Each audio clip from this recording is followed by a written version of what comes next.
Question number 242. 242, sir. Answer has been placed on the table of the House.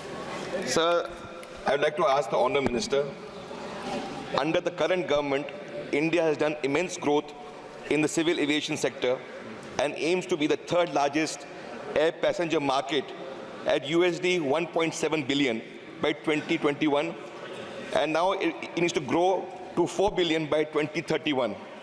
With the 8.9 with a compound annual growth rate versus global at 5.6%, India has more than 1,000 aircraft on order with need to 200 to 300 major check annually. I want to ask the Honourable Minister, what is the Indian government doing to integrate the OEMs, streamline supply chain and enhance management to compete with the global MRO hubs like Singapore and attract big industry players like Rolls-Royce and Airbus? How does India plan to tackle the issue of land availability around airports for the MRO hubs, heavy traffic at international airports, to offer comprehensive MRO services with complete nose-to-tail services catering to engine component and avionics? Is there any proposal for the central agency to coordinate development and stakeholder engagement in this sector? Speaker, sir, first of all, I'd like to appreciate the honourable member for recognizing the growth that has been happening in the civil aviation industry, especially in the last 10 years with the growth in infrastructure. And he has also mentioned about the aircraft orders that we have, which is highest in the world. We have up to the tune of 1,150 aircraft orders that are pending yet. And especially he has asked specifically regarding the MRO sector, which needs to be improved. And on behalf of the NDA government, and also the vision of Honorable Prime Minister has also been not just to improve the infrastructure regarding the airports and airlines, but also to improve the MRO sector that is there in the country. And one historic decision has been taken regarding this, sir, where the inverted GST, which covers the components and the MRO services that is there. Earlier, before the decision was taken on 12th of July 2024, the GST regarding the MRO components and all used to have different slabs. When you are importing these components, there was 5%, there was 12%, 18%, and 28%, different slabs.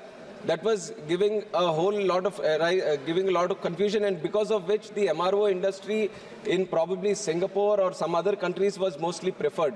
But right now, we have reduced the whole different slabs and made it a unified slab for 5%, which is going to help us in increasing the MRO industry from 2 billion to up to 4 billion in the coming 7 years, sir. That is the projection that we have made.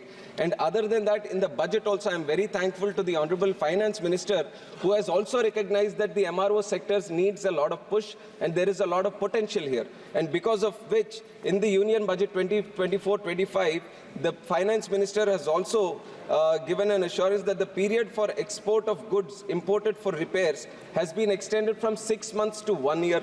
And also the time limit for re-import of goods for repairs under warranty has been extended from 3 years to 5 years. These are some of the specific industry recommendations that have come from the MRO, sir. The government has heard them.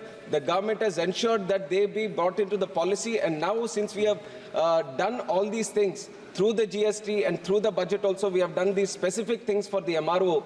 So that is definitely going to improve the MRO business in the country. And the projection, like I've said, sir, is from $2 billion to up to $4 billion in the coming 7 years that we are projecting. Sir, second question, sir. Sir, what's the comprehensive steps taken by the government to enhance the development of human capital within the aviation and the MRO sector, particularly through collaborative efforts with industry stakeholders, including MRO players, OEMs, and other manufacturers? How is the government working to create an effective education and training curriculum to equip engineers and support staff with necessary skills, and what measures are being implemented to incentivize careers in MRO through scholarship and student exchange program and other benefits? And how does our country leverage its strength for the engineering workforce to competitive labor cost, to attract global MRO activities, and to bolster our position in India? And are you considering airfields which are available for MROs around India, for MRO setups in north, south, west, and east, such like Rajasthan and Jhalawad and Bara and other places in Rajasthan, to have the MRO structures in our country? Thank you. Honorable Speaker, sir, we understand that if we want to improve the MRO sector in the country, it is not just about creating the infrastructure, but also skilling it with the right amount of talent pool from the country also. And the government has taken several initiatives regarding this, sir. Government has already set up a policy under Civil Aviation Requirements 147, training by MROs for up to 200 aircraft maintenance engineering schools, which are imparting 300 hours of practical training for mechanics to bridge the gap between supply and demand. Also for AMEs, which are the aircraft maintenance engineers, which do the line maintenance in the airports, which is the basic level of maintenance, sir. We have 57 schools which are imparting this education, and type certification of AMEs also, where there is specifically done for different kinds of aircraft. So we are ensuring that right amount of skilling is also done in the country so that there is no skill gap at all. If you consider the number of AMEs, aircraft maintenance engineers, the country today has the potential to produce up to 3,700 every year. And the pool that we have right now is 16,000 right now, sir, and it is more than adequate that we have. And we are, like I said, we are having at least 100 planes that are added to our fleet every year because of the orders up to 1,150 that we have. So we recognize that there is going to be a lot of demand in the coming years also, and we are ensuring that we are partnering up with the Airbus, Boeing, and other industry players, other original equipment manufacturers also. We are bringing them on board. We are ensuring that the right amount of technical competence is brought in so that the courses which is required for skilling is done in our country. And also the last part of his question where he said that, are you looking at Rajasthan and all that? Specifically in Rajasthan, we have 2 MROs right now, sir, and which is Himalayan Heli Services, which is near Jaipur, and also Aviana Aviation Private, which is near Kishangarh, Ajmer. And regarding the MROs, setting up of MROs anywhere in the country, the Airports Authority of India, which is under central government, it has taken out all the royalties that are required for setting up of MROs so that it eases the process.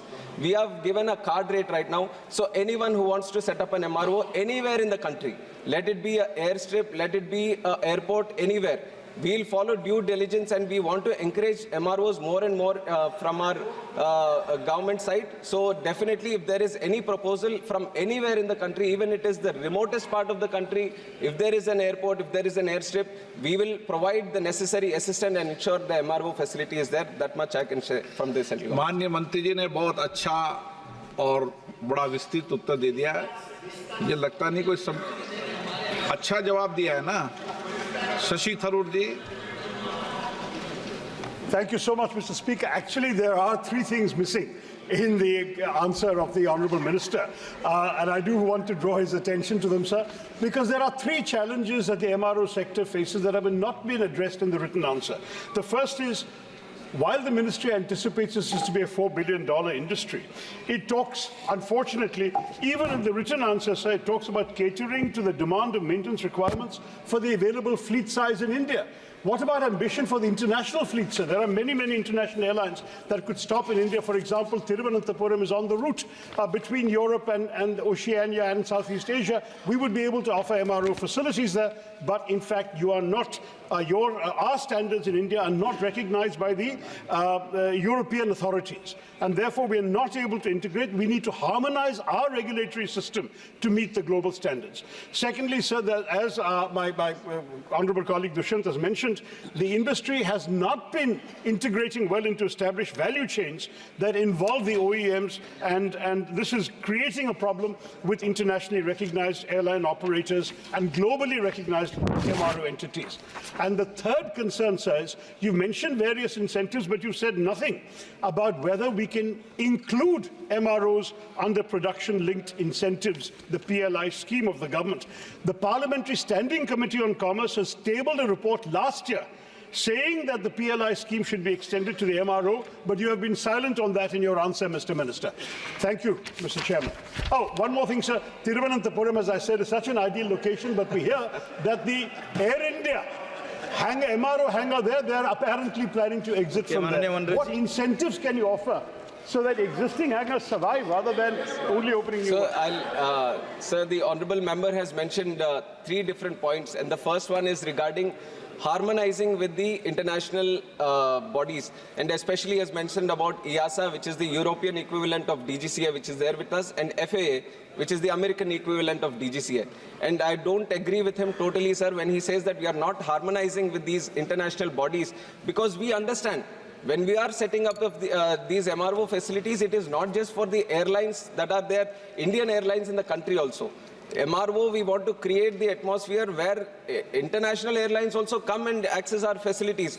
And for that, we are harmonizing, we are encouraging our MRO facilities to harmonize their regulations with the EASA, European body, and also the FAA. So it is a work in progress.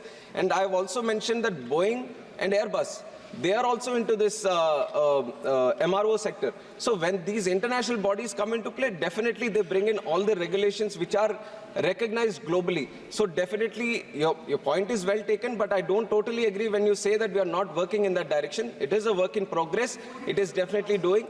And also, other than that, sir, the PLI scheme. And I'm happy that the member acknowledges that PLI is a very good scheme which this NDA government has started under the leadership of Prime Minister Modi ji. And definitely we take that, we have got the recommendation through the committee also. And definitely wherever this PLI incentive has been introduced to any sector, there has been observation of huge growth potential. And definitely we are going to consider this, and we are going to see what best can be done for MROs to be linked up with PLI. And we, from the ministry, definitely would encourage more money coming into our ministry also. So we are going to try regarding it. And other than that, the Thiruvananthapuram MRO facility, I'm going to ensure that it's not stopped.